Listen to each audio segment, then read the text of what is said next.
కార్మికుల యొక్క కనీస వేతనాలు అమలు జరపాలని, అట్లాగే ఈరోజు మున్సిపల్ డ్రైవర్లకి కార్మికులకు ఏదైతే జీవో నంబర్ 69 ప్రకారం వేతనాలు తగ్గిస్తామని అధికారులు చేస్తున్నటువంటి దుష్ప్రచారం మూలంగా ఈరోజు కార్మికుల యొక్క మనోభావాలు దెబ్బతింటా ఉన్నాయి.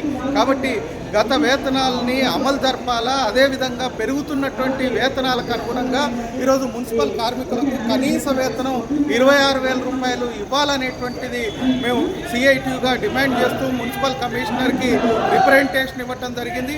అదేవిధంగా డ్రైవర్లకు కోత విధించినటువంటి 1000 రూపాయలను కూడా అమలు జరపాలని, కార్మికులపైన పని భారాన్ని తగ్గించాలని, ఎండలు పెరుగుతున్నందున కార్మికులకు 11 గంటల వరకే విధులు నిర్వహించేటట్టు అవకాశం కల్పించాలని మేము అధికారులను కోరాం. వీటన్నిటిని కూడా పరిశీలించి ఖచ్చితంగా కార్మికులకు న్యాయం చేస్తామని కమిషనర్ గారు హామీ ఇవ్వటం జరిగింది.